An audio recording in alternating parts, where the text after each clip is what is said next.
Evernotion.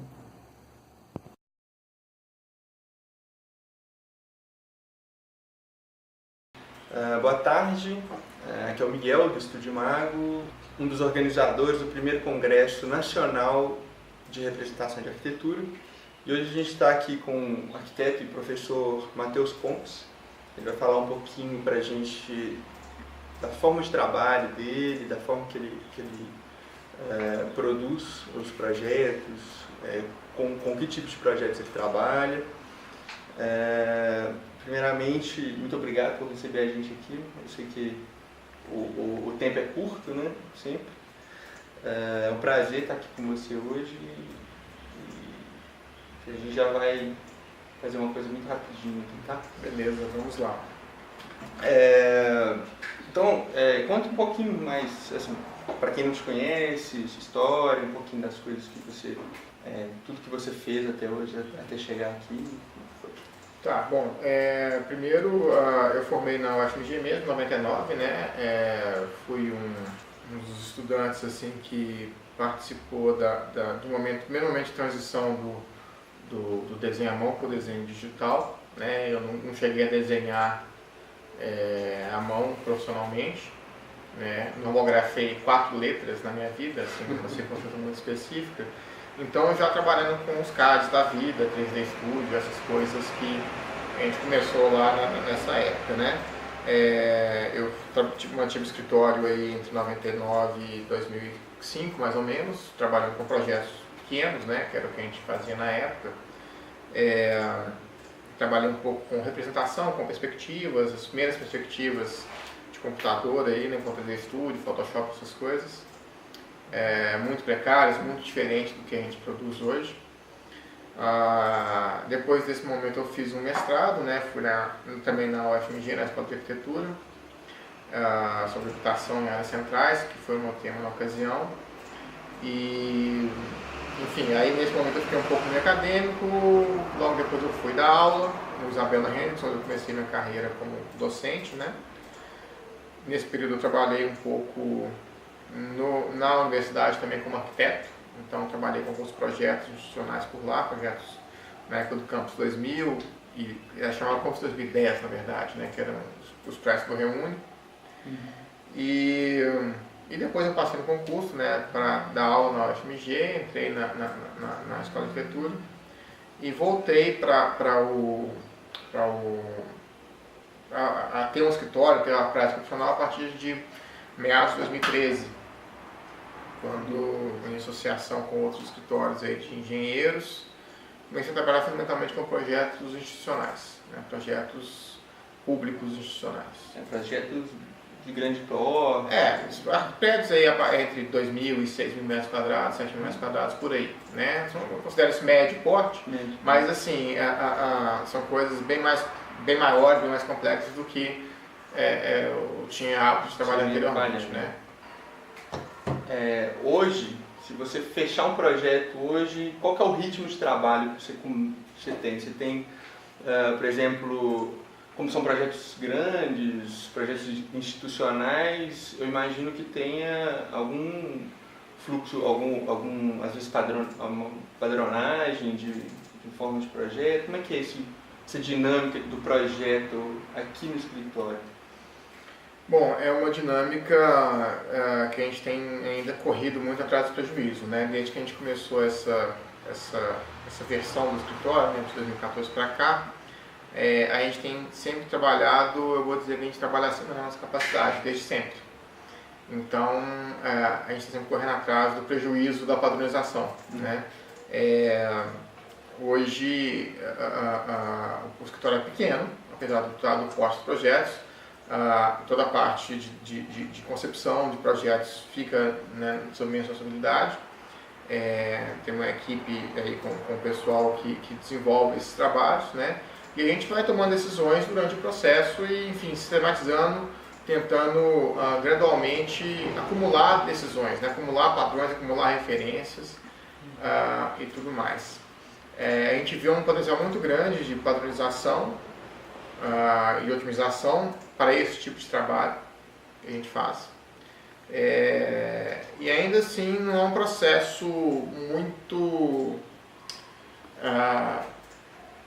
protocolar, né? A gente não tem um processo muito protocolar, não. Antes você cumpre uma tarefa, antes de cumprir a seguinte, antes de cumprir a seguinte, e tem as pré-requisições e tudo para tudo. Não, o trabalho ainda é um pouco embolado. Nunca é, né? O projeto de arquitetura, ele meio que tem um sobrepasso aí de algumas etapas do projeto, algumas coisas que a gente tem que ir, tem que voltar, né? Mesmo em projetos pequenos, assim, né? Imagino que aqui não seja diferente, né? Mas acaba tem pessoas que conseguem ser mais disciplinadas que outras, né? Então tem pessoas que conseguem clarear mais certas etapas, consolidar mais certos procedimentos e seguir aqui de maneira mais rigorosa, né? As pessoas normalmente têm mais controle sobre o processo, né? O que não quer dizer que os projetos resultantes disso sejam menos criativos ou singulares, né? É uma questão de realmente controlar o processo, né? Eu acho isso uma questão bastante importante. Controlar o processo é muito importante e as ferramentas também para poder ajudar, né? E aí a gente pode entender a padronização por algumas frentes, né?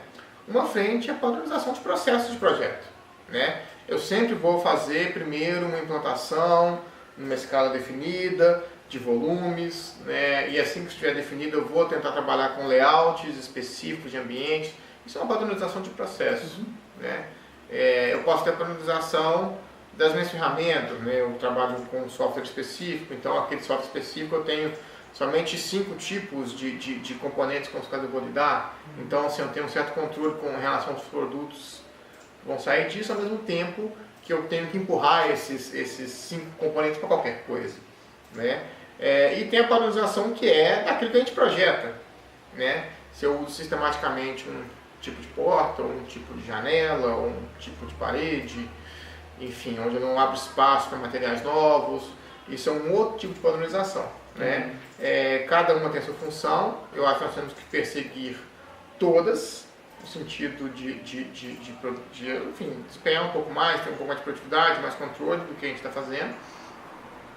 Ao mesmo tempo que a gente tem que ter abertura para poder identificar quando qualquer padrão que a gente estabeleça é limitador, né? Seja ele um padrão gráfico, seja ele um padrão de desenvolvimento de processo, seja ele um padrão construtivo, né? Então, isso depende muito das circunstâncias. Dentro do que tem sido nossa atuação nos últimos anos, a padronização construtiva é uma constante, na medida em que a característica dos edifícios é parecida, né? É evidente que a gente tem que respeitar as condições de terreno, a gente tem que respeitar as condições de insolação, a gente tem que respeitar as circunstâncias locais, disponibilidade de material, enfim, tipo de mão de obra. Mas ainda assim é possível trabalhar com um grau de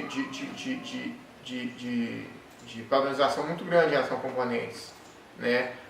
Tipo de janela que a gente adota, fechamentos, sistema construtivo em concreto com lajes nervoradas, que é uma coisa que a gente tem trabalhado sempre, que, enfim, não atendem a uma dinâmica, enfim, que se repete nesses projetos, né? Então não acho que isso seja um impedimento à criatividade, pelo contrário, né? Com os mesmos poucos componentes você pode criar muitas coisas, né? Não acho também que experimentar demais outros tipos, outras circunstâncias, algumas novidades, seja de fato, enfim, também ser criativo e fazer um projeto muito singular. Muitas vezes a gente é a mesma coisa com, né, um material novo, né? Então não acho que seja por aí. Então acho que a gente tem espaço para as duas coisas, né? Tanto ser mais inovador, mais criativo, enfim, fazer uma arquitetura mais interessante, tanto com os recursos originais, limitados, como com os recursos novos, enfim. A gente não tem eu não vejo muita limitação a priori, né? Depende do que a gente faz com o que a gente tem em mãos. Depende muito de como a gente encara essa ferramenta também, né? Então, você falou da padronização do processo, de projeto e tudo mais, então, qual é o software que você usa aqui no escritório? Como que essa ferramenta BIM, né, a ferramenta BIM hoje que é a modelagem das informações, né, o edifício virtual, ter informações completas, modeladas ali e tudo mais. Muita gente chama que o BIM ele passou do 3D e já está no MD, né, que é 4, 5, enfim, ele é usado durante todo aquele processo do projeto inteiro, né, ou então da vida útil do edifício e tudo mais. Onde você se encaixa, né, ali, como é que você usa as ferramentas aqui, como que você usa, como você coloca as informações no modelo, como é que é essa dinâmica? Bom, primeiro eu posso dizer que a gente, nesse processo, né, desses últimos anos, a gente expandiu a nossa atuação. Então a gente começou só com os projetos de arquitetura e coordenação com compatibilização de projetos, só que hoje a gente também atua fazendo principalmente orçamento. A gente faz orçamentos desses projetos aqui no escritório, que é uma atividade, eu vou falar um pouco sobre ela daqui a pouco especificamente. A gente com isso também começou a trabalhar com disciplinas que são mais próximas à arquitetura, né? Por exemplo, prevenção e combate a incêndio, né, onde grande parte do problema é ligado às saídas de emergência, ou seja, a compartimentação, ou seja, é relativa à própria concepção do projeto, que a gente começou também a fazer quando a gente tem oportunidade, né? Assim como o projeto do sanitário, enfim, que também acaba guardando uma relação e não tem um especialista específico, né, muitas vezes. Então, assim, o fato de usar BIM, o fato de usar ferramenta de modelagem inteligente dos componentes construtivos, nos aproximou de disciplinas que a gente tem contato quando forma, que a gente aprende na escola, que está na nossa atribuição profissional, mas que às vezes a gente não se dedica a ela, né? Então, foi uma conjunção de circunstâncias, tanto a oportunidade de fazer, né, pelo tipo de projeto, como também a ferramenta que potencializa, que facilita essa atuação. Então hoje a gente trabalha não só com projeto de arquitetura, a gente trabalha também com essas disciplinas complementares e principalmente com a planejamento orçamentário. Aqui a gente usa Revit para a parte de modelagem de projeto, né, e trabalhando com um sistema online para orçamento chamado Seobra, que basicamente ele sintetiza quase todas as planilhas públicas de dados de orçamento, né? SINAP, CETOP, CINFRA, ORCE, todas essas planilhas específicas onde está a base estrutural do orçamento para uma obra pública. E, enfim, as outras coisas, tipo Excel, enfim, um pouquinho das programações, a gente vai tateando por ali. Mas o pesado é isso. E dentro dessa dinâmica, a participação do BIM assim, muda completamente o processo do que a gente fazia antigamente. Tem algumas coisas, a maior parte das coisas são boas, tem umas coisas ruins. Deixa eu tentar recuperar a pergunta aqui. Você estava falando dos NBs da vida e tudo mais. O que tem de bom nessa história? Né? Primeiro que a gente trabalha trabalhar num modelo central quer dizer trabalhar com uma certa consistência daquilo que você trabalha, que você está pensando. Você está pensando em desenho e em modelo ao mesmo tempo, né? Os desenhos têm sido muito prejudicados com isso. Se antes você tinha uma preocupação, assim, você solucionava as coisas através do desenho, hoje o desenho é uma consequência dessas soluções. Então, para quem tem uma cultura de desenho, você busca os desenhos para resolver.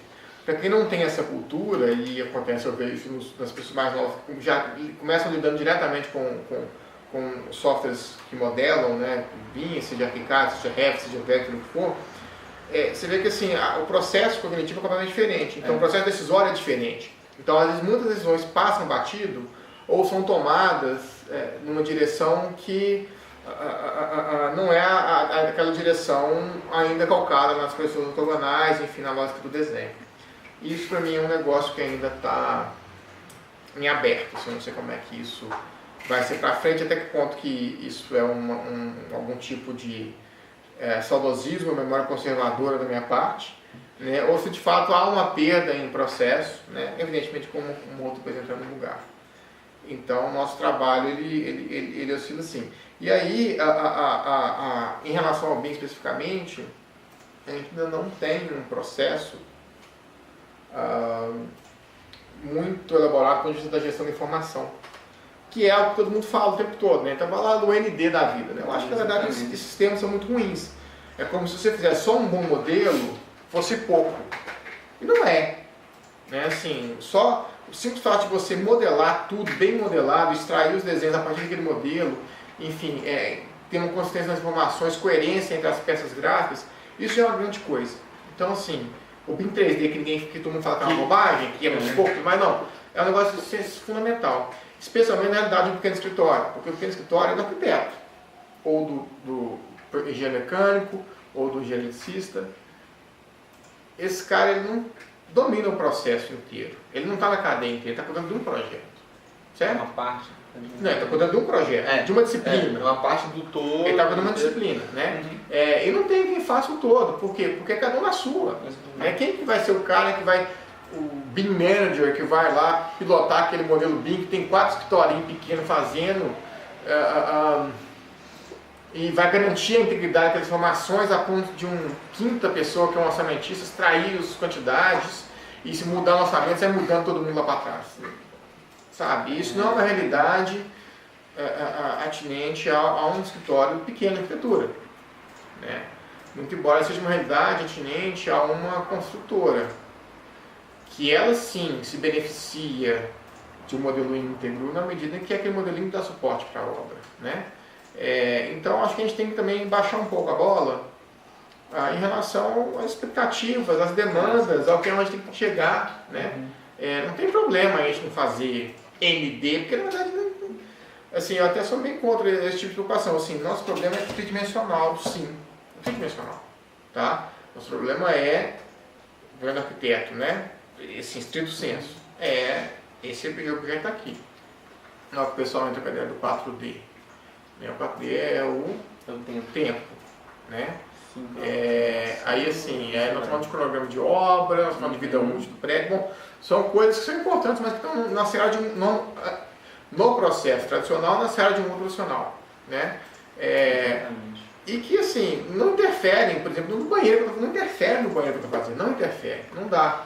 Não interfere no layout, não, nada disso. Né? Aí, então assim, cada coisa no seu lugar. Né? A gente precisa de baixar um pouco a bola das expectativas em relação a grandes fluxos muito complexos, que às vezes acabam complexificando uma coisa que não é.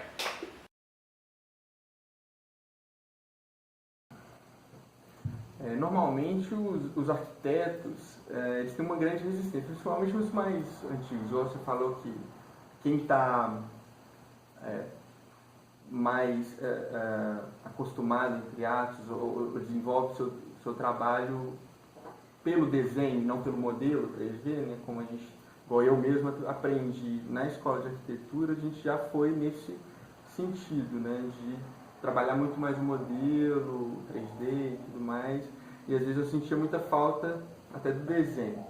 Mas enfim, esses arquitetos que, como eu tinha questionado anteriormente, a questão da limitação, entre aspas, eles falam isso, né? Que limita, que às vezes eles ficam na dúvida se é para eles aquilo, se funciona em pequenos escritórios. Então eu queria saber de você como que foi essa transição, né, do CAD, 2D e mais para as ferramentas 3D e BIM. Primeiro eu não acho que os arquitetos têm resistência à mudança. Assim. Não acho que seja uma coisa específica nossa. Do arquiteto em si? Do arquiteto em si, pelo contrário. Na verdade, eu estou falando, é uma vivência pessoal. Né? A vivência pessoal, minha experiência vendo os colegas, vendo outras pessoas atuando, é que pelo contrário, na verdade os arquitetos gostam muito de experimentar. Então, eu vejo grande parte das mudanças nas tecnologias de projeto, nos processos de projeto, sendo encampadas primeiramente pelos arquitetos, às vezes até mesmo sem um ganho objetivo, né? Esse caso de BIM mesmo é uma coisa que, sim, que os grandes ganhos da tecnologia não estão nos escritórios. Os escritórios vão trabalhar mais rápido, eu acho, por conta disso. Vão trabalhar com menos gente. Então, assim, um escritório que antes precisava de ter um desenhista, um projetista, um arquiteto, na verdade, assim, a gente vai ter mais arquitetos voltando a desenhar, e quando eu falo desenhar no sentido mais amplo, né, é trabalhar com o processo de projeto e, no caso, concebendo um modelo, e menos profissionais com menor qualificação, dedicados a desenho, como são os projetistas, né? Desenhistas, escritórios muito hierarquizados tinham muito isso. A gente estava vendo um vídeo do escritório do Sérgio Bernardes, né? Uma fila assim, 5 pranchetas, 10 filas, assim, uma escritório, aquele coisa enorme, não é o dia desenhando. Isso aí não tem. Porque a quantidade de desenho que uma pessoa sozinha gera a partir de um modelo suprime a demanda de gente desenhando. Ao mesmo tempo, quem está cuidando do modelo tem que estar mais qualificado para lidar com isso. Tem que saber que decisão que ele está tomando, porque não é só um desenho, né? Então, o ganho para os escritórios de arquitetura, acho que é nesse sentido. Então, assim, e as pessoas experimentam, os arquitetos gostam de experimentar. E aí, assim, eu sempre vi, assim, os caras começando a usar perspectivas, modelar, SketchUp, por exemplo.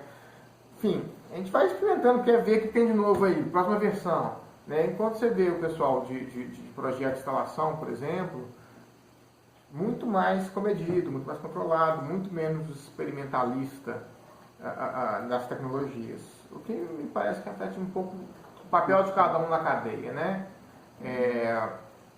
Então, assim, eu não acho que isso seja uma coisa do arquiteto, não. E aí, nesse sentido, as adaptações são uma constante, né? Mudar de software, assim, mudar de uma coisa para outra, incorporar uma coisa nova, é uma dinâmica constante, como se nunca chegasse no final.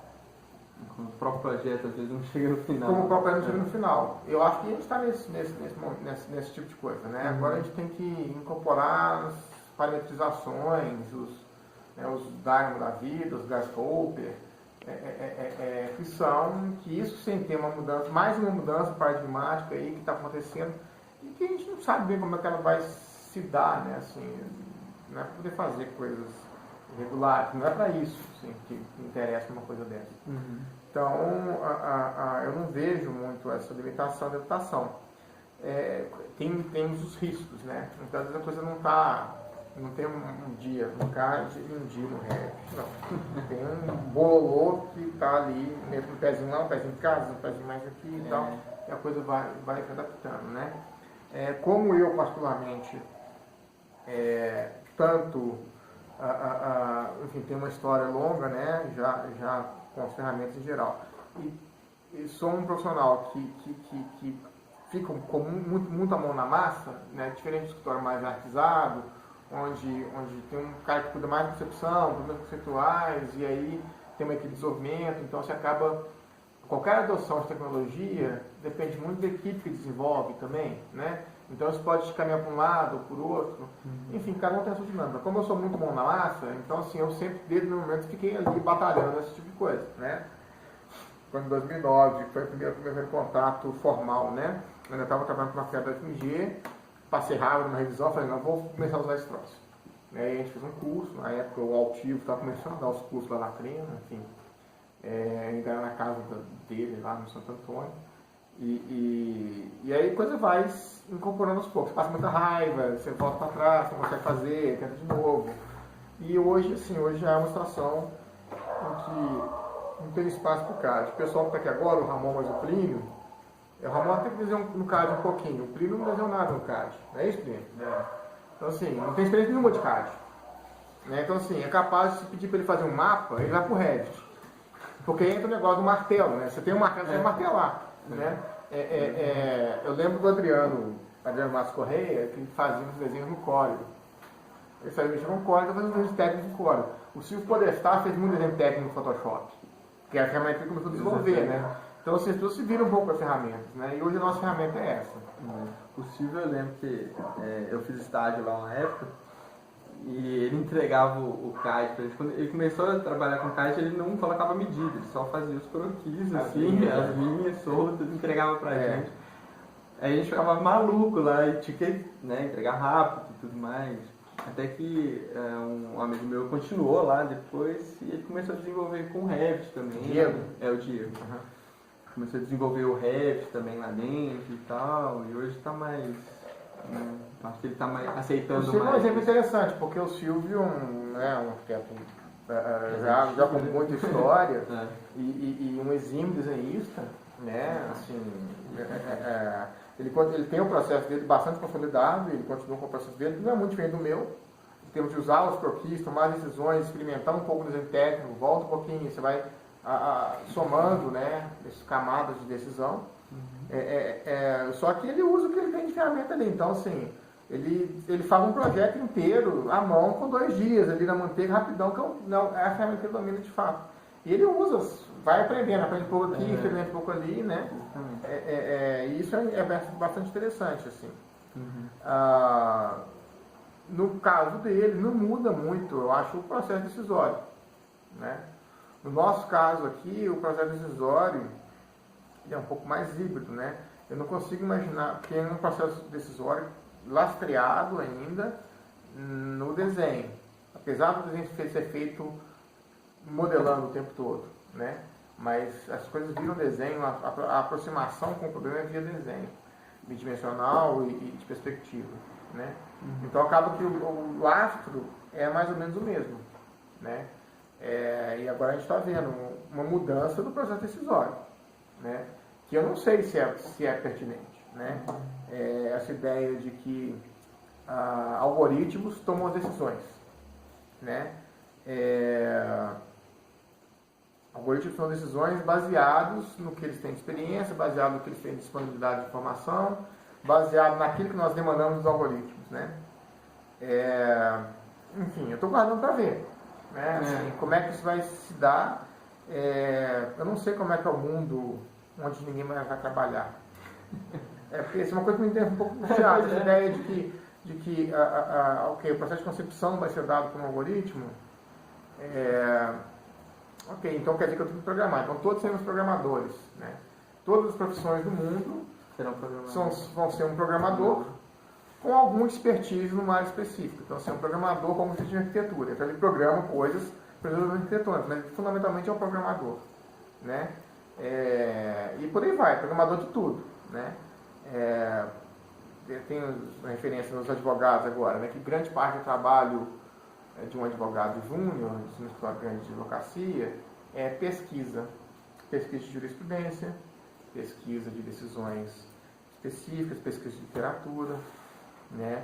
Então, e esse trabalho das pesquisas, se bem indexado, ele é feito de maneira automática, né? É o que o Google começou a fazer para o mundo, né? Então, de repente, de certa maneira, o trabalho da pessoa está fora, né? Mas essa pessoa, ela vai chegar a ser lá aquele advogado que hoje prescinde, abre mão desse profissional, porque os mecanismos de busca resolvem. Esse cara só vai chegar lá passando por todas essas pesquisas, lendo as coisas, lendo coisas que não são objetivamente dadas e construindo um conhecimento que permite que as decisões dele, que as ações dele tenham um caráter intuitivo muito forte, né? E intuição é isso, né? Assim, é uma decisão, uma ação rápida a partir de um laço de conhecimento que você leva anos para desenvolver, né? Você desenvolve fazendo, faz um, dá errado, faz outro, dá errado, então você já sabe que aquele caminho é melhor e tudo mais. Então, assim, de certa maneira, o algoritmo vai trocar de lugar com a gente, perfeito, aí vai ficar todo mundo em casa, né? Só esperando o algoritmo. O algoritmo resolver, né? Vai rodar lá, enfim. É um mundo meio pavoroso, né? Vai todo mundo tesão, né? Vai ficar fazendo coisas de massinha. Mas enfim, só para em relação a esse assunto dos algoritmos, assim, é uma coisa que me preocupa um pouco, uma preocupação nesse sentido, assim, que eu não sei como é que é o processo lá na frente, né? Ele pode fazer mais e melhor do que a gente faz, ok? Agora eu não sei como é que a gente vai ser dominado, ou dominar, ou inferir, participar dos processos decisórios, ser capaz de perceber coisas que eles perceberiam, né? Enfim, a gente tem que dominar isso para poder não ficar a reboque, Né? Mas eu não sei como é que vai ser, não. Tem essa grande... Como é que já é, talvez. Né? Tem essa grande discussão, né, na robótica e tudo mais, que até onde o robô, o algoritmo tomaria uma decisão, porque na verdade é meio baseado em precedentes, né, precedentes e informações que você vai imputando ali, né. Então, mas os precedentes estão dados, assim. Eu não duvido, assim, numa lógica de desenvolvimento de inteligência artificial que, enfim, vamos fazer melhor que a gente faz. Eu não duvido, assim, os caras vão compor uma música igual o Beethoven compõe, vão fazer um projeto igual o Frank Gehry faz.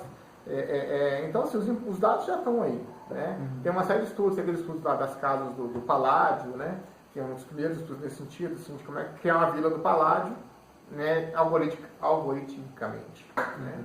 E tem uma lógica projetual clara. Você consegue parametrizar e criar, né, o resultado daquilo. Né? É isso. Então, assim, estamos aí nesse limiar. Né? De vez em quando ele vai atropelar alguém. Né? Vai atropelar alguém. Aí quando isso acontecer, né, assim, sei lá, já está um projeto tão lógico, porque algum input foi esquisito, né? Aí eu vou ver como é que fica, né? Talvez, não sei se vai acontecer isso. Qual é o papel do arquiteto ali, né? Então, nessa questão, né? Nessa evolução, né? Como é que a gente... É só esperar para ver também. A gente vai fazendo, na verdade a gente está fazendo, a gente não está esperando, a gente está fazendo. Na medida que os arquitetos estão criando soluções dentro de uma lógica paramétrica, e estão criando algoritmos para automatizar as próprias decisões, né? Você acaba... A gente está construindo isso também. Né? A gente então, parte desse processo. A gente é parte desse processo. O que ela tem de novo? É que eu não tenho um processo separado de desenho e modelagem. Muito embora eu tenha partes do processo que são de desenho, são tipicamente desenho, eu não estou preocupado com o modelo em si, né, e verificações, depois melhorias ou mudanças em função do que é o modelo. Agora, a questão da criatividade, assim, a gente tem uma pressão para ser criativo, que é uma grande bobagem. Assim, quando eu falo grande bobagem, é assim, a gente fica inventando moda, muitas vezes, sabe, como se um negócio ortogonal, ou sei lá, assim, é um negócio estranho, assim, a fala da criatividade, né? E a gente vai ser menos criativo na medida em que a gente empreender menos esforços no momento do desenvolvimento de um projeto e durante a vida inteira, na medida que a gente filtra e abre mão de conhecer coisas, né? A criatividade não é inventar nada do zero, nunca, né? E no caso da arquitetura, a criatividade são soluções específicas, pertinentes, associadas a outras soluções, relacionamento entre coisas. Então, assim, o problema da falta de criatividade enfim, uma falta de conhecimento geral, assim, que a gente precisa de input, a gente precisa de saber coisas para poder inventar a roda, ou enfim, para poder até mesmo problematizar. Às vezes a gente olha para o negócio assim, nem acha que é problema, né? Porque já é uma solução para aquilo, nem um problema problema, né? Então, tem esse aspecto. E durante o processo de projeto, eu acho isso fundamental, a ideia do desenho, a mão ser superada, né? Qualquer desenho, não é desenho técnico, régua, ou desenho croquis, perspectiva, ou desenho técnico em escala, sem régua, enfim. Qualquer desenho é uma ferramenta de reflexão. E a reflexão é onde reside a criatividade. Na hora que você pensa sobre o problema, você enxerga uma possibilidade, você dá a bomba naquela, enxerga a próxima, e isso é qualquer ferramenta. Às vezes você vai fazer isso durante um desenho técnico no computador, você vai fazer isso durante uma modelagem, vamos dizer, uma coisa específica, você vai fazer isso durante um croquis, um registro eventual, enfim. Sabe, você não pode economizar energia, né? Portanto, não pode economizar ferramenta, né? As ferramentas estão aí, vamos experimentar com aquela lá agora, né? Agora, ao invés dessa, né? Ih, tô no avião, então só dá para fazer croquis no caderno, tremendo. Ok, quem sabe o tremendo ainda não entra na brincadeira, né? Enfim, trabalho, não é nada inspirado, assim, ideias, ou não é o Frank Gehry jogando, né, a bolinha de papel e tudo mais. Enfim, é um processo, né? O processo é isso, o processo é um pouquinho de cá, um pouquinho de cá, às vezes é mais para lá, às vezes é mais para cá, né? Um processo estático, dá mais segurança, mais certeza de onde você vai chegar, um processo que varia mais, te dá mais risco, mais incerteza em relação ao final, né? Produtos mais oscilantes, enfim, por aí vai, né? Eu gosto de pensar muito no Chico Buarque, a ideia dos caderninhos de rimas e palavras dele, assim, que tem uma disciplina ao longo da vida que dá para ele a ferramenta, né? A capacidade de ser rápido em certas respostas, de montar as coisas, né? Eu acho que essa é o nosso papel ainda, né? É o repertório, né? Assim, a gente vai acumulando aquilo ao longo da vida. E não só soluções visuais ou formas de representação, talvez, de uso de ferramentas, né? Você falou, estou no avião, não tenho como fazer de outra forma, vou ali e uso de outras ferramentas que às vezes não estou acostumado, entre aspas. Né? A gente sai às vezes da faculdade muito engessado, entre aspas de novo, porque às vezes vem com a maturidade, a excelência, né? A facilidade de projetar, de entender soluções, de colocar soluções no projeto e tudo mais. Então, aí às vezes eu mesmo saí alguns anos atrás da faculdade, eu me senti engessado nesse sentido. E eu tinha um pensamento de que, às vezes, o BIM me dava soluções práticas e às vezes eu ficava pensando que talvez, será que eu não estou usando soluções que ele me dá ao invés de estar criando sobre aquilo, né? Essa dúvida sempre constante. O que não quer dizer que a solução que ele te dá é uma solução ruim. Exatamente, é isso. E às vezes eu ficava... talvez com uma tristeza boba, né? Tipo assim, porque são soluções que fazem parte do repertório, né? Faz parte do repertório que a gente tem que criar.